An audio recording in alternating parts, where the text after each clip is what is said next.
When you're looking at operating schemes, this is challenging. I talk a lot in the higher education portion about Friday flex times because buildings are mostly open on Saturdays. But anything like holiday management, weekend management, that has to be flexible. You have to make sure that you have the right employees in place and the minimum number of employees in place if there's not principals or if there's not students that are in the building. So operating schemes are important to consider, and this is a big idea. Things change too. There could be last-minute facility scheduling, there could be snow days, could be storms, there could be flooding. When that happens, you have to have your operating schemes in consideration as well, because then you have to have people that come in, maybe you pay them more. Sometimes you can lock in costs at a cost reduction. If you know that you're going to commit to a certain energy company and it locks in costs and it locks in savings, this might not be a bad idea to do it. This is your traditional cost reduction model, and we've seen a lot of schools do this as well. You can also do financial incentives. You could budget, you could over budget financial expenses, hold on to them. That way, if there's a massive problem with energy and energy costs or facilities costs or air conditioning costs, was an unbelievably hot February or March for some reason, you can hold on to it and use it for the next year where there might not be that case. So think about these things. It's a separate line item in your budget, so it might be a place where you can hold and preserve money, not like equipment or curricular stuff. Fire safety, you have to make sure that you don't have flammable materials affixed to walls. I laugh because I go into schools all the time and there are flammable things affixed to walls. If there's combustible materials, they need to be under stairs and elsewhere in stairwells. They have to be in your science labs. They have to be protected and put aside. And you can't have exits blocked by combustible materials as well. Keep the school as best as you can safe from being a fire trap. Have monthly locker cleanouts. If there are lockers that are crammed with papers and notebooks, that is a fire hazard. A lot of schools just forget about doing locker cleanouts, but you have to enforce them, you have to do them. 20%, not more than 20% of the wall should be covered with papers. Once again, I think that's easier said than done. Think about some of your classrooms in your buildings. They're all covered with papers. Make sure that the science room, as I said before, that is the room that is the most protected. So we're going to talk about some issues with plant security, talk about designing on the outside, planning for special events, security technology, search and seizure, and what zero tolerance means. Remember, I'm talking about these financially, not legally. I'm talking about every single one of these legally too, but we're talking about them financially.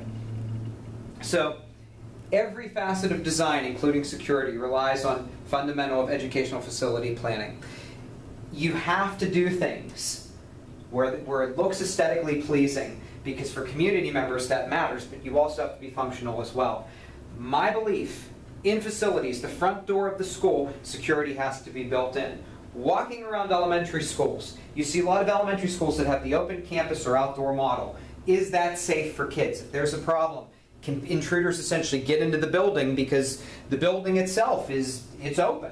So think about that. Planning for special events. They require maintenance personnel to be present, so you might have to pay money for a custodial staff or people that are going to clean up. Setup has to be done where it doesn't disturb the regular day, or future days as well. When this happens, there are going to be people on the grounds that don't have clearance. If this was a law class, I would spend a lot of time talking about safety issues related to that. But there's going to be people that have stake in the building, but they're not going to have the appropriate clearances because it's a special event.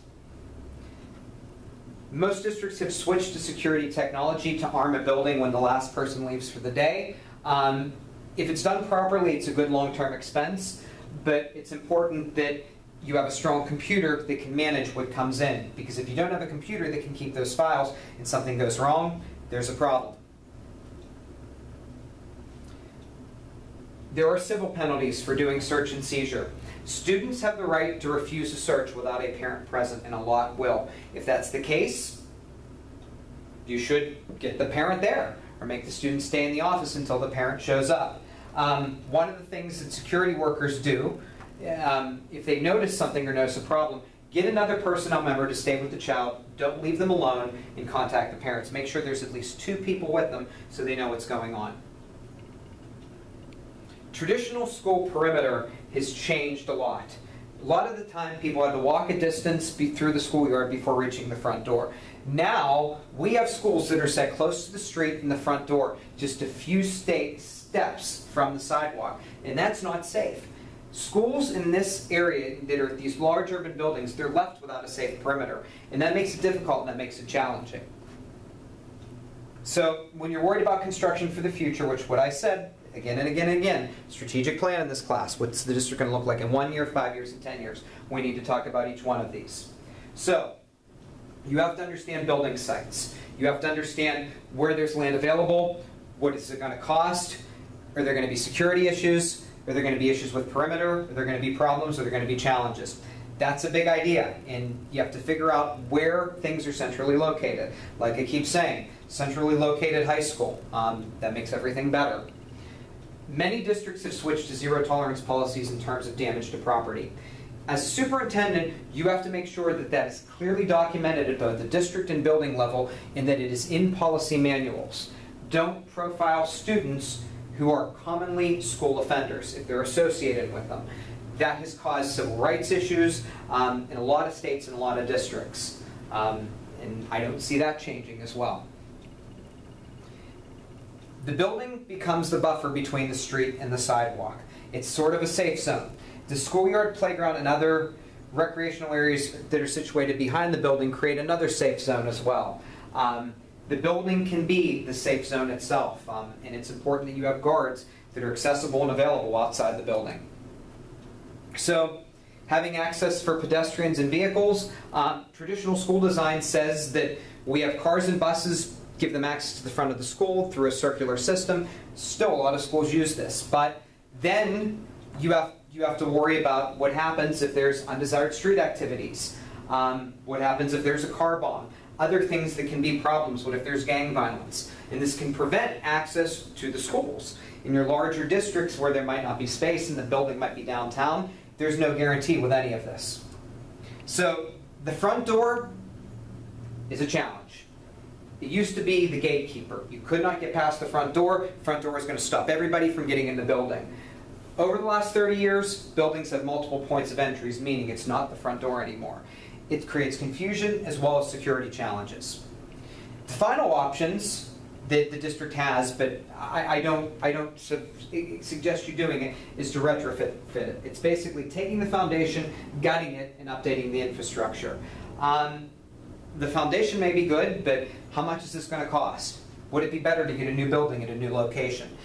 It's cost saving, but some people in the district will say, I could spend just 10% more and would have a completely new building. And guess what? They're right. And that creates a problem, and that creates a challenge.